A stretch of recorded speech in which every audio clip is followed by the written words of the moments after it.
Fractional technology has totally revolutionized the landscape of aesthetics.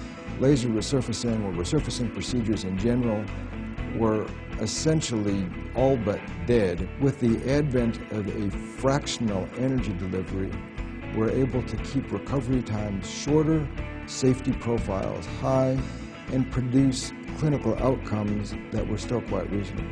What sets the eMatrix apart from all the other fractionated devices is that it's sublative.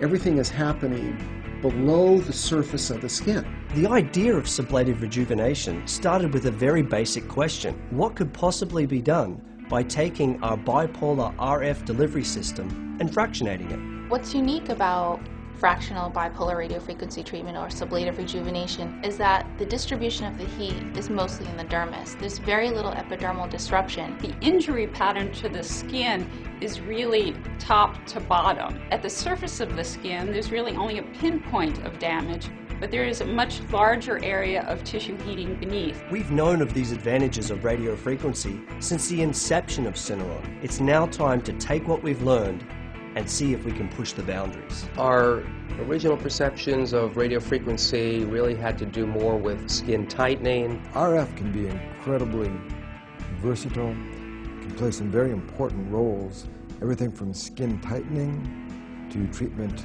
of fat, body contouring, and now with a new form of resurfacing, sublative rejuvenation, I think it really is very, very interesting. Radiofrequency has improved significantly. This is going to be revolutionary in terms of treatment of patients who need their collagen and their elastin stimulated and not have the post-op complications that we've seen with the more aggressive, ablative fractionated devices. We can rejuvenate the skin surface, we can get the skin tightening, we can improve scars, so it's really a completely different scenario than traditional radiofrequency technology. Patient response has been great. I've used this machine on a bunch of patients who have had a lot of other things in the past, especially my acne scar patients.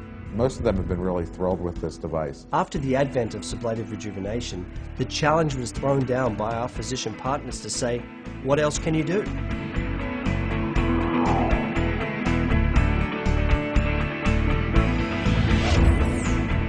In the same way that sublative rejuvenation was focused on the most effective way of dermal rejuvenation, using the same unique pyramid-shaped injury pattern, the new tip focuses that on removing the maximum amount of surface irregularities. We can do all this without even needing to switch to a different energy source or laser. All you have to do is connect the new tip and the system will do the rest. One of the things that really impressed me about the eMatrix was its actual design. It's so easy to use. Both energy and skin condition are monitored every millisecond. Never before has a technology provided so much feedback. The reason we added sublative rejuvenation is that we wanted less downtime, we wanted more improvement clinically, and I think we've achieved that with eMatrix.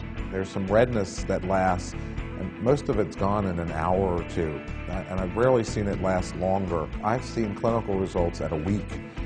I'm not used to that. During treatments with sublative rejuvenation, one thing I found very unique was not just the rejuvenating effects, the illuminating of the skin, tightening of pore size, and decrease of the rhytids, but I also found reduction of blood vessels. The future for eMatrix is just beginning. Taking an aesthetic device and exploring treatment options for patients with medical skin disease. I think it's very promising and I'm very excited about it. It's truly a very exciting time for all of us here and everywhere in aesthetic medicine.